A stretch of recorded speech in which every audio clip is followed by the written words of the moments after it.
Okay, welcome everyone to just another live event with Mindful Living Collective, and I'm really excited to have Jud Brewer here. I consider him a friend and a colleague, and someone who's really wise and has made a huge impact, in this field of mindfulness, but also in the field of just supporting and healing, and making our lives in this world a better place. So, welcome, Jud. Thanks for having me. Yeah. And so I'm going to kind of share a little bit that there's people around here from all over the world right now. There's people here from Brazil and the East Coast and Canada and Newfoundland. And, again, a couple people from Brazil actually that are here, and San Antonio and the UK and, again, the Midwest, all over the United States. It seems like in Canada and the UK and South America and Italy and Israel. And, we're really kind of bringing the world together right now. It's such a momentous time in history. And so let me just introduce Jud. So welcome everyone. So Jud's first of all, just a really good guy. We'll just kind of say that just to begin with.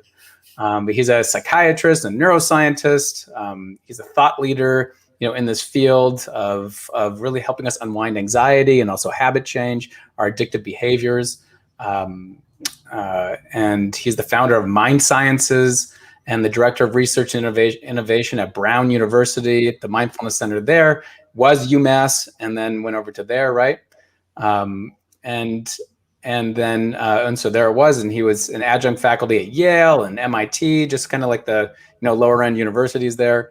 And he's published numerous peer-reviewed articles. You might have seen him in 60 Minutes and Time Magazine and Forbes, and he has a TED Talk that has about like 1 million views on it, that just kind of went bananas. And if you want to check that out, that's called A Simple Way to Break a Bad Habit. 13 million views. 13, is that right? Yeah, about 15, but who's counting? 15 million views at this point. 15 times what I originally quoted, which is really big. So there's a lot happening right now. There's a lot of feelings. I felt it within myself. We had a beautiful gathering of over 100 people just kind of sharing their feelings about, what's happening right now. A lot of anxiety in the air as well. And so that's why I think this is such a perfect time that you're here, between prior to this with, like COVID seemed like a couple weeks ago almost, but it's really, really present with us, and all the global upheaval around humanity right now. So I'd like you to take a moment, if you can, and share with us, because this is like in your wheelhouse. Underlying a lot of this is stress that a lot of us are experiencing, and stress kind of turns into anxiety. And I know a lot of people are experiencing a lot of anxiety right now. So what's the most fundamental thing that we need to understand about fear, and really how to gain more confidence with it? Let's see if we can go just directly to that. Yeah, I'd be happy to. And it does seem like a long time ago, but back in March, I wrote a New York Times article that kind of highlights the difference between fear and anxiety. And the one-liner on that is, fear is an adaptive survival strategy. It helps us learn, where to find food and how to avoid danger. And that involves our oldest parts of our brains, the survival mechanism. It's called reinforcement learning, where we become, basically we get rewarded for certain things, like eating food. It sends this dopamine signal to our brain that says basically, remember what you ate and where you found it. If we see danger, we run away from it. It says, remember where that was, avoid that in the future. That process is actually evolutionarily conserved all the way back to the sea slug. So really, really well conserved process. It's the oldest, it's the strongest part of our brain. Layered on top of it is a new part of the brain, literally neocortex, or new brain. And these two work together, but the neocortex works in a different way for survival, which is through thinking and planning. So thinking and planning is helpful. This probably evolved somewhere in the last 100,000 years. So actually a pretty young part of the brain from an evolutionary perspective. And it's also the weakest part of the brain. It's the first that goes offline when we get stressed. So how the thinking and planning part of the brain works is it takes previous situations, it simulates those and predicts the future. So it says, okay, this happened last time, So, the scenario is pretty similar. So it's X percentage likely to happen this time. Now, where that goes awry is when we don't have accurate information. Mm-hmm. Okay? And so with COVID, for example, we're in a very unique situation for those of us alive today. We've never gone through a pandemic of this magnitude before. Probably the closest was back in 1918. And, I don't know anybody that's alive that's like, oh, I remember back, this is what we did. No. It was different times. They were inventing the car, and in mass production, pretty different than, cell phones and social media. So we don't have much information. We're getting more information about the virus, its infectivity and how it, infects physically. But our brains are taking, it's not going to stop our neocortex from trying to think and plan. So when you take fear, which is the survival mechanism, and you pair it with uncertainty, you actually get anxiety. And that's the difference between fear being an adaptive mechanism and anxiety being maladaptive. It's really not adaptive at all. So that's what I would say is the most important thing for us to understand is, fear is helpful, but anxiety actually makes the fear learning process not work. And it especially makes the thinking and planning part of our brain go offline. So what happens what happens physiologically or psychologically, what happens when this anxiety goes, there's a couple places I want to go with this. What happens when anxiety goes unchecked? Like what's the impact on us, for that? And then I'll just, before you answer, and then what's the reality around, because I think this is so important for this moment right now. What's the reality around emotional contagion and, how that impacts the people we are around or other people impact us? Yeah. So when anxiety goes unchecked, it turns into panic. I'm terrible at remembering definitions. I'm surprised I made it through medical school, but basically, panic has the word, the definition of panic is something like unchecked anxiety, like anxiety leading to wildly unthinking behavior. It's painful anyway. Yeah, it's not helpful. Yeah. So you can think of panic as like an extreme end of anxiety. So where anxiety and leads to panic actually can be through the pathway of social contagion. So social contagion is a neutral thing by itself. So it just means the spread of affect or emotion from one person to another. So for example, if we had a rough week, we go to a party and then suddenly everybody's partying and we're like, oh, party. There's social contagion where previously we were, not in a good place. And then suddenly we're in a party mood. But same thing can happen with anxiety, right? So we get on a call with somebody, they're anxious, we're anxious. Or as you pointed out with social media, we now have the ability to spread affect or emotion anywhere on the planet. I think of it, you can stay socially distanced from somebody to prevent the spread of a physical contagion, but somebody can sneeze on your brain from anywhere in the world. I like the way you put that. Yeah. And I put a short, like a 7-minute animation on my YouTube channel for folks that want to see how that actually works. By the way, just make a thing here that Jud has so many things on his YouTube channel that are so helpful, so many videos on there. So you definitely want to go over that, just like to spend some time there, to get support. Oh, thank you. Yeah, it's just Dr. Jud. They can just search YouTube for Dr. Jud. Yeah. So anyway, with social contagion, if we go on social media and people are freaking out, the more we scroll, the more likely we are to catch that contagion and spread it. Because when we're panicked, we do wildly unthinking behavior. So something freaks us out and we're like, oh no, retweet, got to let everybody know this. And then it blows up the internet and not helpful for survival of our species. Mm-hmm. From headline to headline usually too, because we don't spend a lot of time to looking and reading deep into whatever the article is. We see a headline, we see an image with it, and we just kind of send it along. Right. And just to be super clear, 280 characters does not equal an article. Just in case anybody's curious. I mean, I think a lot of people are like, oh, here's 2 lines. I must know everything now. But that's actually just their fear brain saying, this is so dangerous. I need to spread this information as quickly as possible. And also, if we do spread that, if we're feeling anxious or we see something that's kind of like enlightening, and by the way, moral outrage is the most shareable, like instantly shareable type of thing immediately. So you can see how our emotions get kind of lit up, and then we immediately kind of send it out. If we're sending that stuff out, if we're sending out things that kind of that are anxiety and kind of sharing that out there, is there a point where it comes back to us and only like amplifies, or is there some relief we get from kind of sending that out? Well, there's been a little bit of research. It's a really interesting question. There's been a little bit of research around parallel research, I should say, around people donating. So, you'd think that social media would be a good way to have people, to increase like donations to charitable organizations.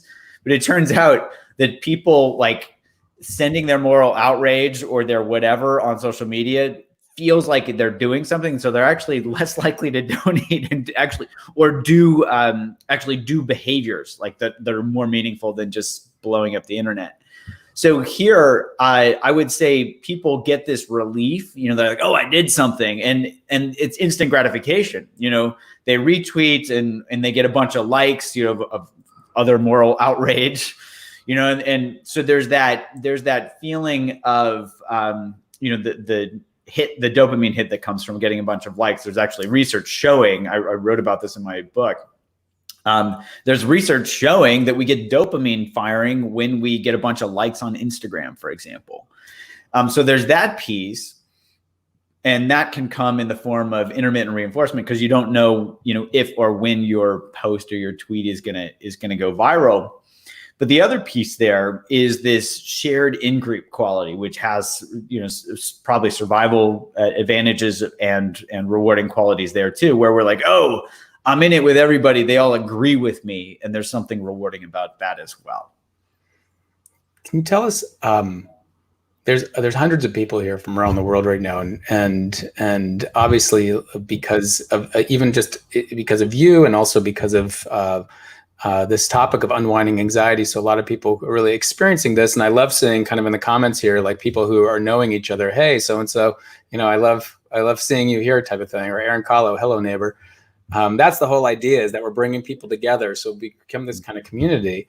What is something that we can do to really, make an impact on our, this anxiety, this feeling that we're feeling like right now? What's something practical that's like, okay, so you're feeling this fear, you're feeling this anxiety. Here's what it is. What can we do with it? Yeah, practically speaking, I think of it as it's simple but not easy. But the first step is just to understand how our minds work, right? If we don't know that we're stuck in, I think of these as habit loops around anxiety, we're not going to be able to work with them at all. So that's one thing that my lab research is how can we help people with anxiety? As a clinician, it's helpful because, the medications that we have for anxiety aren't always great. And for, they can do wonders for some people, but it's probably more based on their genetics than across a broad population. I say this is a psychiatrist who prescribes medication. I was trained in medical school. You should prescribe medication. But in fact, when you look at the data, they're not, on a population level, the antidepressants, which are the gold standard, they're not even anxiolytics, are not, they're not robustly great. And I think part of this is that, it's hard to target a learning mechanism. So anxiety and worry in particular can get learned as in the same way that we can learn any other type of habit loop around finding food or avoiding danger. So for example, anxiety can trigger worry, and that worry is rewarding in two ways. One is it feels like we're doing something. Mm-hmm. And the second way is that it distracts us from that unpleasant feeling of anxiety. Yeah. Yet the caveat is worry doesn't actually feel that great itself. And it doesn't, it might give us a feeling of control because we're doing something, but we're not actually controlling whatever caused that worry in the first place. And so then our brains start to figure out, wait a minute, this doesn't actually feel that great. And that worry starts to spiral out into making us more anxious, making us more worried, et cetera. So long story short, we'd been doing work with habit change in my lab and found, we could use mindfulness training to help people quit smoking, for example. We got 5 times the quit rates of gold standard treatment. We even developed an app for eating and showed, there was a study at UCSF showing that there was a 40% reduction in craving related eating with with this mindfulness app. So we said, well, can we actually develop a program, mindfulness training program for anxiety? And long story short, even with app-based mindfulness training, the app's called Unwinding Anxiety, we get a 63% reduction in clinically validated anxiety scores. And this is in people with generalized anxiety disorder, like the Olympians of worry. That was a randomized control trial. The control group who got usual clinical care had about a 15% reduction. So they did a little bit better, but not 63%. And what we found mechanistically was that mindfulness actually increases, specifically in the population, surprise, that got mindfulness training, but also that mediates a reduction in worry, and that further mediates a reduction in anxiety. So even from a psychological mechanistic perspective, we understand how mindfulness works, and it can specifically target these habit loops around worry. So that's a long way of saying, understanding how our minds work is really helpful, because then we can develop targeted treatments that can target those pathways. And mindfulness is one of the ways to target the pathway around worry to pretty good effect. I love that. And I know your program, Unwinding Anxiety, is enormously popular and helpful. And I love that you have science. I love the science behind it is really important, because that opens us up to saying, like, okay, well, it's worked for a lot of people, and maybe it can work for me too. I think of it like sometimes I give this explanation of, like, when you're eating a really good meal, like the meal is like so good. Are you worrying in that moment? You're not usually worrying, but if you're really worrying in that moment, you're eating that really good meal. Are you tasting that food? Not really tasting that food. So you're speaking to this like inverse relationship between training ourselves to be present to something and being able to dial the worry down, but when you're really worrying, you're not really that present to something. Yeah. You're actually pointing out something that my lab's studying right now, which is, I think of mindfulness. Well, let's back up. There's a little bit of neuroscience that shows that our brains are actually always looking for what I call the BBO, the bigger, better offer. So using eating as an example, because you mentioned this, if we are given a choice between chocolate and broccoli, our brains probably go to chocolate. Oh, so good. But that has survival advantages, because chocolate has more densely packed calories and whatnot, but there's this taste that just tastes better. So our brain's always comparing things, if this versus this, okay, whichever's more rewarding, I'm going to do it. And what we can do is actually look to see how rewarding getting anxious is and worrying is, and have people pay attention to that, and they can start to see, oh, worrying is not that rewarding. And how does that compare to simply being aware? Like you're pointing out, okay, if I'm eating a meal and I'm paying attention, what's it feel like just to simply pay attention in that moment while I'm eating, as compared to worrying about what's going to happen or what I'm going to do next or whatever? We can compare those two directly so that our brain can get a very clear sense for what is more rewarding. And our brains are going to naturally incline themselves toward more rewarding behaviors. So we can actually hack this neural mechanism. And I think that's what mindfulness does, is because it just feels better to be present than to be lost in thought or caught up in worry. Mm-hmm. Yeah. I just want to note to somebody here who's saying bigger, better what? Bigger, better offer. BBO, bigger, better offer. Yeah. Sorry. Bigger, better offer. Yeah. Yeah. And, we got off an interview a couple of weeks ago with Dave Vago, who, is great, also neuroscientist and just, a great man as well. And he said he was studying pain, right? And so with him, he was saying it's interesting in his study that when he brought people who went through a mindfulness program, people didn't go through a mindfulness program, and he said, we're going to, basically we're going to bring heat to your I think it was to your leg, and the people who are not meditating, they lit up in the pain centers of their brain during those 20 seconds before the heat was actually even touching their legs, where the meditators didn't have that same reaction. Does that work the same with anxiety, do you think? Yeah, it does. Anticipation is actually linked to these very core basic learning processes. And so that anticipatory response, whether it's pain or worry, is basically an anticipatory response, like fear about something with an uncertain outcome, right? So we can be anticipating the future all the time. And if we're anticipating in a way that we're worrying, we're just increasing our anxiety. Absolutely. Yeah. Yeah, I mean, it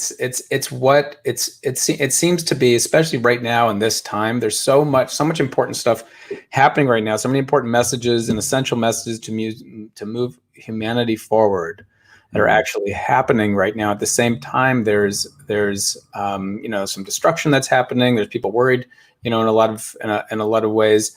What would be your message, do you think, to anyone right now who's feeling, anxiety about just the direction of the way things are going in our culture right now, or in the world, or whether it's like, are we going to advance things right now, or are we it's more of this anticipatory stuff? What would be your message about what's well, there's even, right now things are really challenging in the United States, and I don't know anybody that's not feeling this unless they're under a rock. Mm-hmm. But even BC, before coronavirus, which might seem like eons ago, I think we'd been seeing an increased level of divisiveness, of tribalism, us versus them.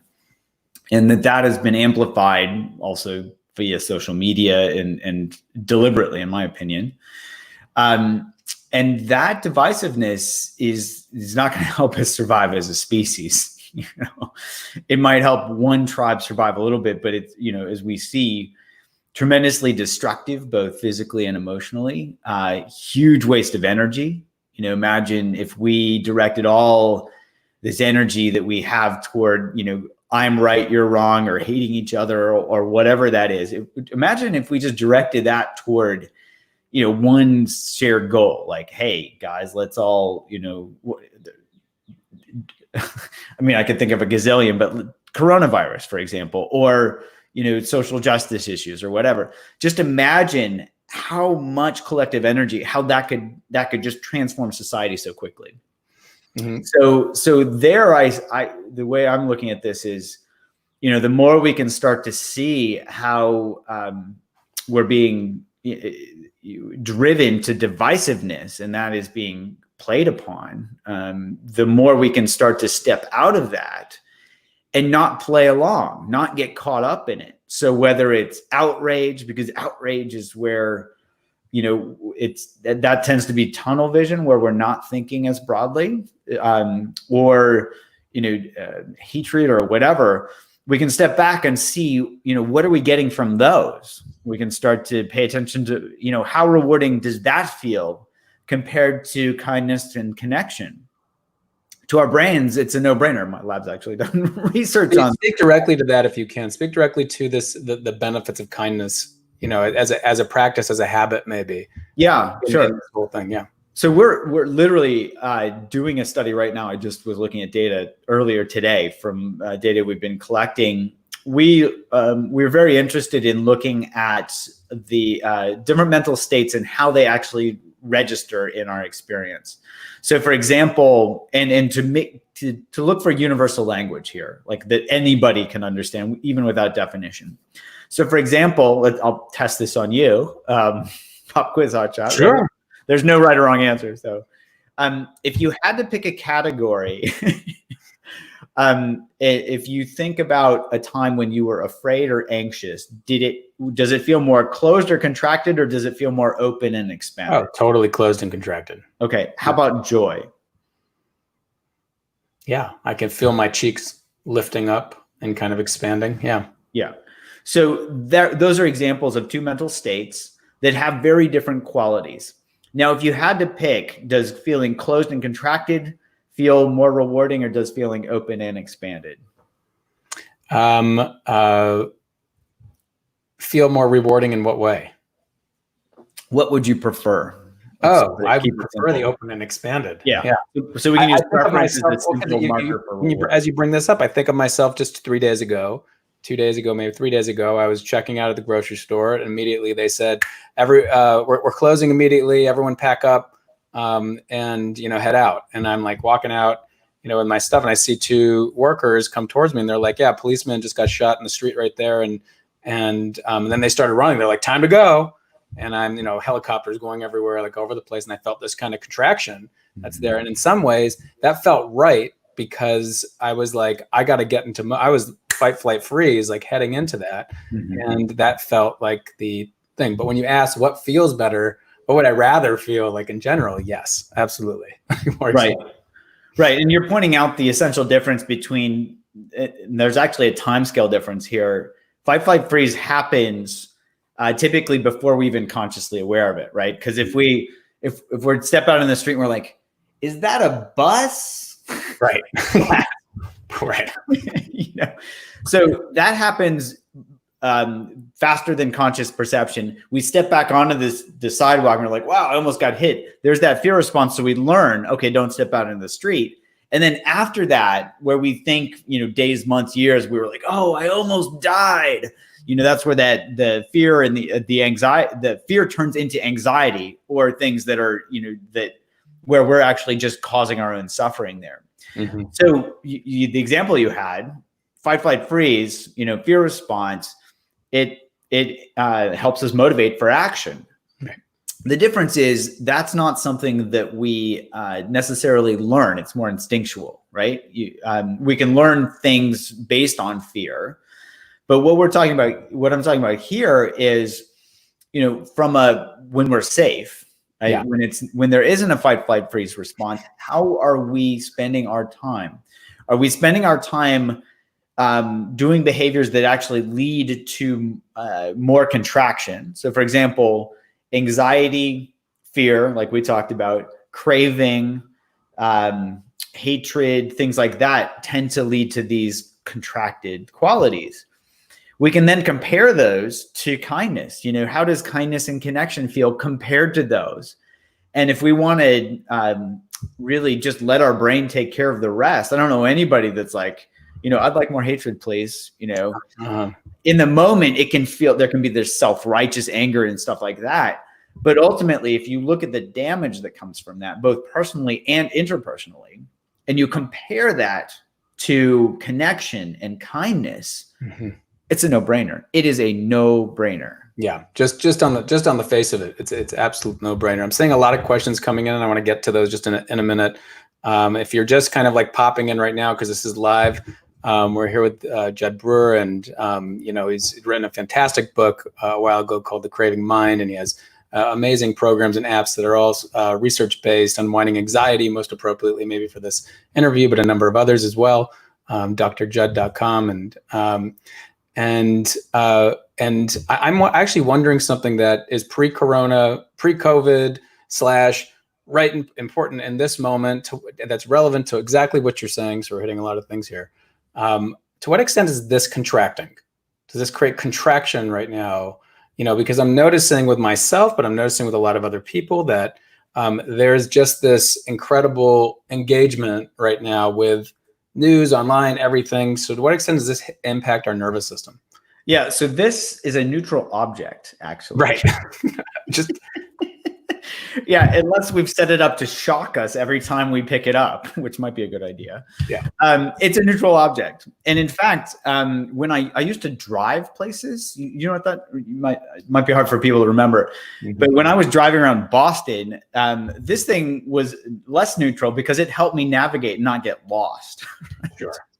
So it really depends on what our relationship is to the device. So if we, for example, these things can be set up. I think of these, Professor Cornel West coined the term, these weapons of mass distraction.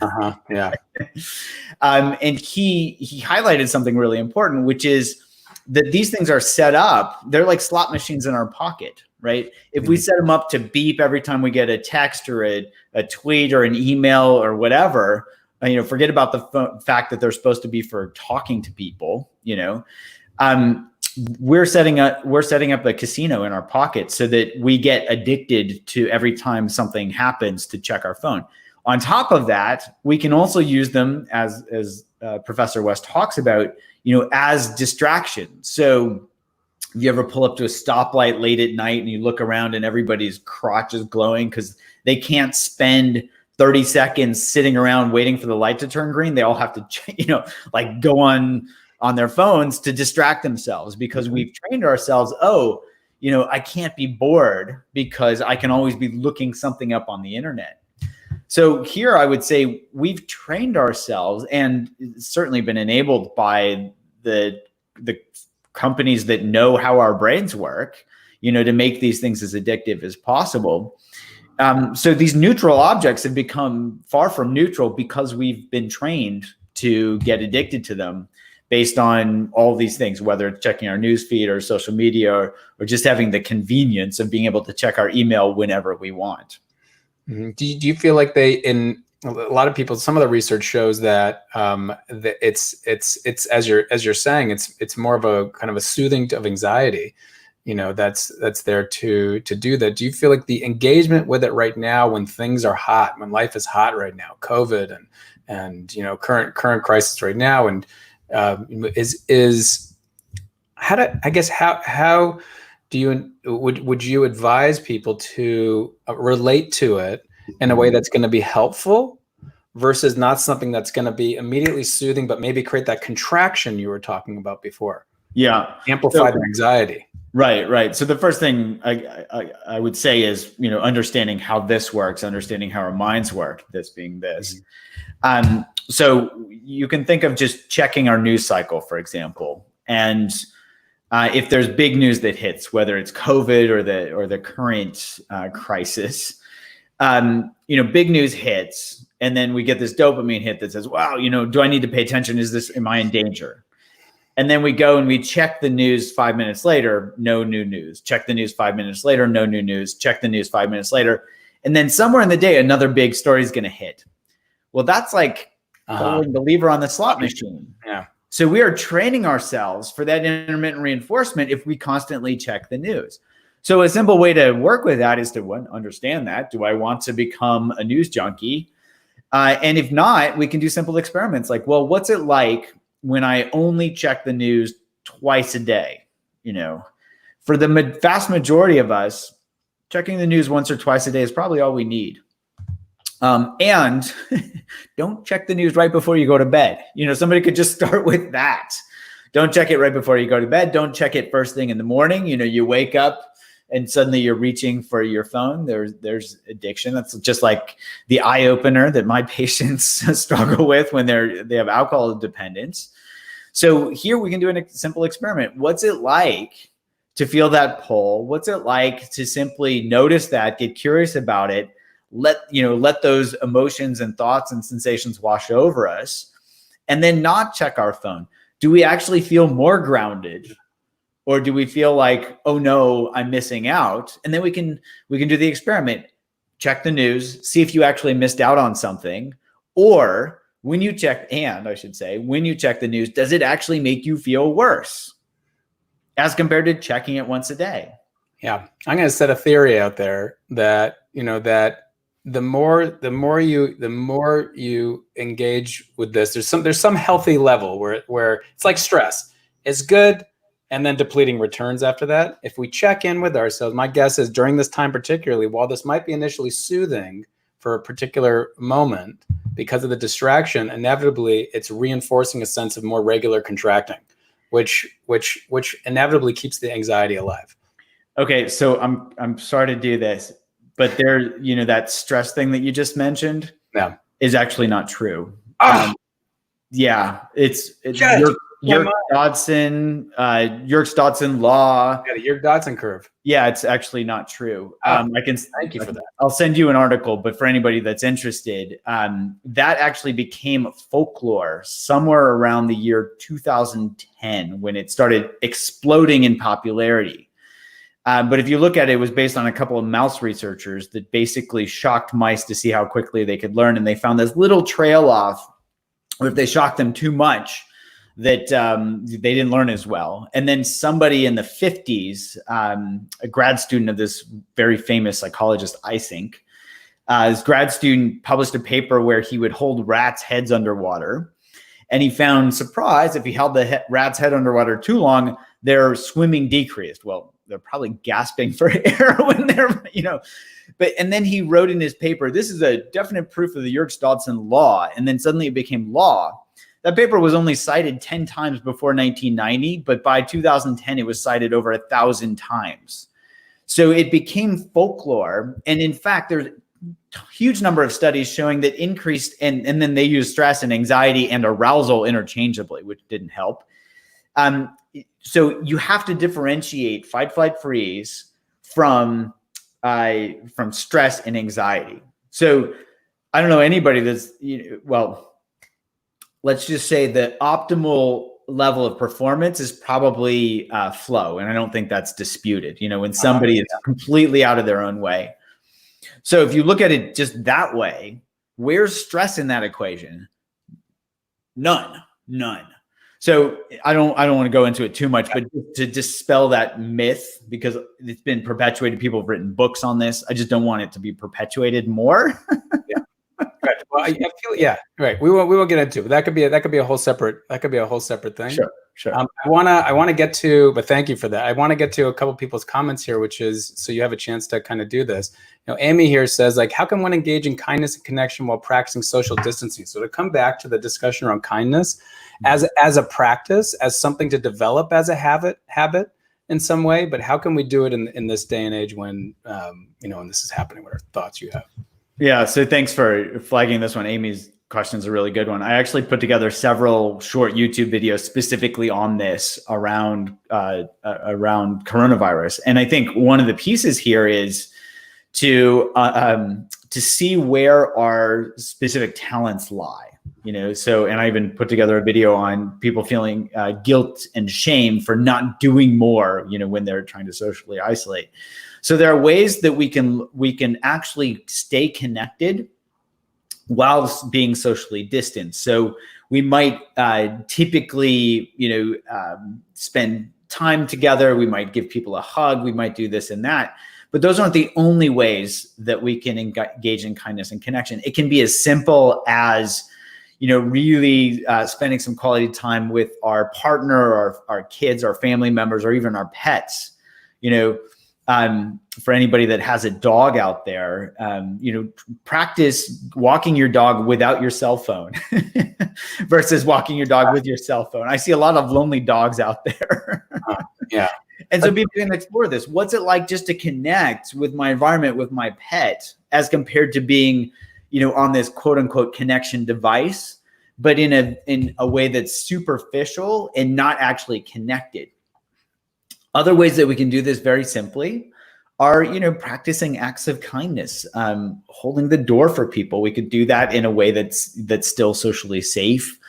There are many ways that we can be creative to bring in the kindness and the connection in a way that's not necessarily what we're used to, because there is no, what BC was very different than what we're with now, and going forward for the near future. Yeah, and I also see Susan Flanagan here wrote, I try to wave at folks I pass on the street and stores. Like, there's this way of kind of creating connection, even from a distance. And I also like the idea of how some people felt like, wearing their facial coverings was in their mind, they kind of, reframed it as an act of kindness for people who also had fear around that, in some ways. Here's another one, really interesting one. And actually, this was something that was on my mind while you were talking, which is from Melissa Smith, who said, what if people find feeling closed more rewarding because it's more familiar? In other words, it creates a sense of certainty that's there, because at least I know what this thing is, right? Yeah. Possibly safer. Yeah, these are great questions. So thank you, Melissa, for this. We can look at growth versus fixed mindset here as a framework to work with. And I actually did a YouTube video on this around coronavirus anxiety. So the idea is we have this comfort zone, and then beyond this is this growth zone, or growth. I think a lot of people call this growth zone. And then some people call the thing beyond that the panic zone, right? So the idea is, if we stay in our comfort zone, we're never growing. And so if we move beyond our comfort zone into the growth zone, that can actually feel uncomfortable because it is unfamiliar. From a survival standpoint, it makes a lot of sense. You go out on the savannah, and if you go into a place that you're not familiar with, your ears have to perk up, your eyes have to perk up to see if there's danger out there so that you can survive until the next day. Once you go out there enough, it becomes familiar, and then you don't have to be on guard all the time. I think the same thing is true. Comfort zones feel very comfortable, but this also keeps us, I see this with my patients, unfortunately, it keeps people, like, for example, people in who have a series of relationships that are abusive. They want, they say, well, why do I keep going to these relationships where they're abusive? Well, because it's familiar, as compared to because it's the right thing, or it's, because it's actually good. So that familiarity can have a level of comfort and reward, like Melissa is talking about, yet it can actually keep us in possibly even dangerous situations, smoking cigarettes, comfortable, not healthy, just as another example. So here we can start to notice, what is it like to be out of my comfort zone? Can I be comfortable with discomfort, knowing that I'm in my growth zone? Mm-hmm. And of course, knowing the difference between that and when we actually have to, when it's dangerous and we need to run, but that tends to happen before we're even consciously thinking about it anyway. So yeah, that's going to happen on its own. I love that. It has everything to do with our fear and anxiety, and has everything to do with making more grounded choices. And, in the moments that follow, in the days ahead. I want to note just one thing. This isn't even a question, but this is just something Diane Renz wrote that's important when it came to the idea of amplifying stuff around the internet based on headlines. Cautionary tale: how social media used to publicize research not peer-reviewed yet believed regarding COVID and more. So we just got to be aware of that, how there's just stuff put out there all the time, sometimes by bots, sometimes not even by people, right? And we can get in a lot of trouble with that. I want to get to Aaron's question here, which is around, in the Mindful Living Collective, we work hard at the whole reason the whole space was created was to, facilitate more meaningful connection, amongst, this field of mindfulness, really. And Aaron writes here that how important is meaningful human connection? So it's the difference between the kind of connection maybe we're getting around the internet, right? Mm-hmm. How important is meaningful human connection? So we kind of have a little subjective thing in there, and overcoming anxiety and how best to connect. How important is meaningful human connection? Yeah, I would say it's really important, So we see this, for example, with addiction, one of the lacks that's often there that leads to or perpetuates addiction is a lack of connection, whether it's family unit or society or whatever. And so, because it feels uncomfortable, people can sometimes move to things to fill that void. And intoxication is one way to distract oneself from that. It's also, anxiety feels uncomfortable and shares very many qualities as addiction, and can even be learned in the same way. Here we can find, we can just compare, how does anxiety compare to meaningful human connection? Which one feels better?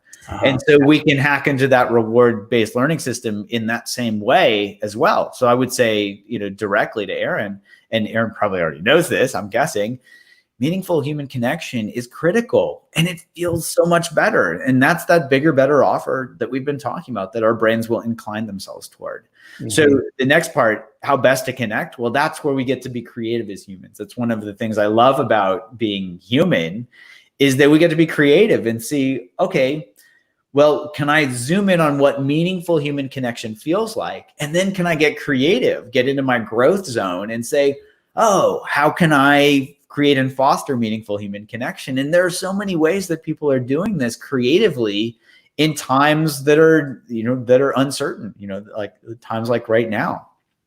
It's interesting because on the everyday, and we'll move this, our everyday interactions with people are, we can rate them as on a scale of 1 to 10, meaningful or not meaningful.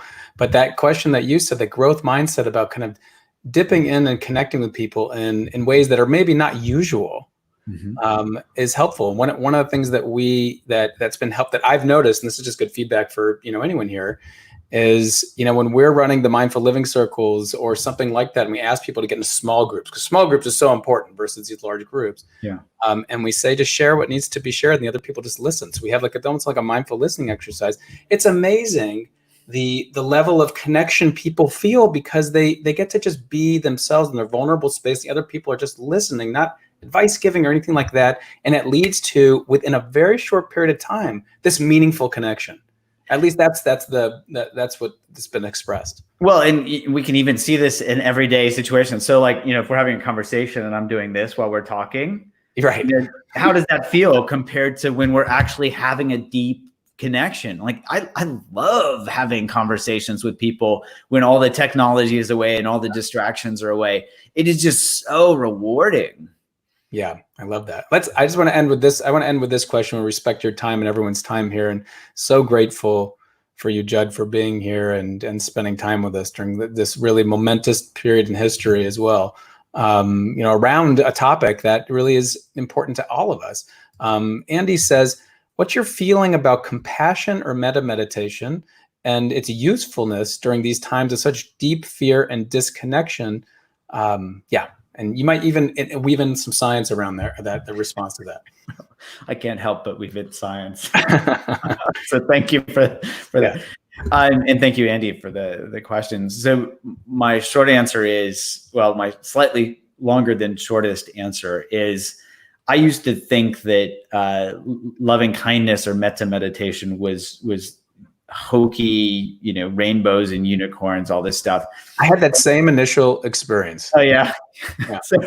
And I actually made a deal with my meditation teacher at the time that I would do it only as a concentration practice. But long story short, I was in residency, riding my bicycle to the hospital, and cars would honk at me for whatever reason. And I would get to the hospital, I'd be like, "Ugh, why are you honking at me? I pay my taxes, whatever." And I get to the hospital, not a good place to actually be seeing patients. And then I started practicing loving kindness. I would use their honks as a mindfulness bell.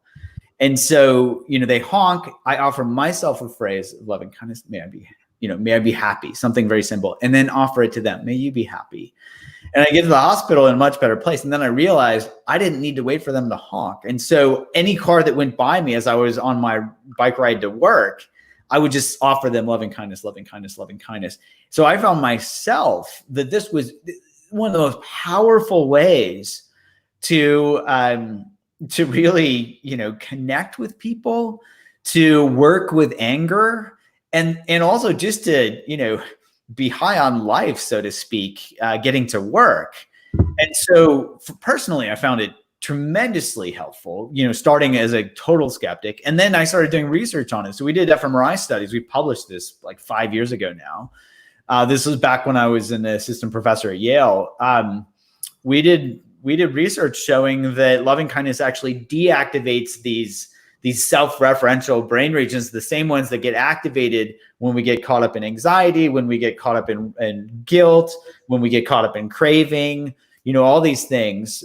So it directly acts on these brain regions and kind of quiets them down. So there I would say, what's my feeling? These are essential. Mm-hmm. These are just essential survival strategies, not just for ourselves, because every time we practice it for ourselves and we practice opening, every time we practice for anyone else, we're practicing it for the entire world. So, there was this quote from Dr. Martin Luther King Jr. He was giving a sermon where he was talking about agape, which is basically loving kindness. And he says, this is the love that is essential. This will be the salvation of our civilization. Only this will help us survive as a species. So I would encourage folks to look up his speech around that and to practice it for themselves and see what it's like and see if that helps us connect, even, for a moment with ourselves and with all human beings. Mm-hmm. I listen to you speak and I'm like, oh my God, like Jud and I have so many similarities. I had that same experience on the freeway and doing that with people, my kids. And I often share this story that putting them to bed at bedtime for many years, there was a lot of challenges with it. And suddenly I realized that wow, what am I really needing right now? Mm-hmm. I'm needing to be more at ease right now. I'm needing this. And and my kids are actually needing this too. So I'd say, may I be at ease? May you be at ease? May you be at ease? And then I realized around my block, I bet you how many parents are having this exact same experience. I'm going to say, may we all be at ease? May I be, may you be. And then I brought it around. So this 3-step thing I started developing to bring it around in my life to different situations, just like you did. And I found enormously powerful. And I love how you ended with Martin Luther King's quote, and then also this invitation of the proof is in the eating of the pudding, as it said, of try this out and see what you notice in this and how powerful it can be. And then taking from both Judd and I, that initially we both thought this was kind of a hokey type of deal. And then as we started to kind of get into it, there's something deeply meaningful that got integrated. Yeah. I see something coming out of your mouth, so go. Well, I was just going to say, for those that want to look up the Reverend Dr. Martin Luther King Jr.'s speech, it was his, I just have it in front of me, the role of the church in facing the nation's chief moral dilemma. And this could not be more salient today. And if you wouldn't mind, I'll just read you the direct quote because it's so much better than what I said. Okay. He said, "The end is reconciliation. The end is redemption. The end is the creation of the beloved community. It is this type of spirit and this type of love that can transform opposers into friends. The type of love that I stress here is not eros, a sort of aesthetic or romantic love, not philia, sort of reciprocal love between personal friends, but it is agape, which is understanding goodwill for all men and women. It is an overflowing love which seeks nothing in return. This is the love that may well be the salvation of our civilization."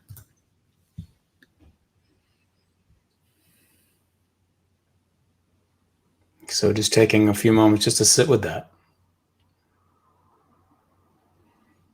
So much of what we need right now, and just to see what it's like to allow that to just settle into your mind and your body and your the cells of your body.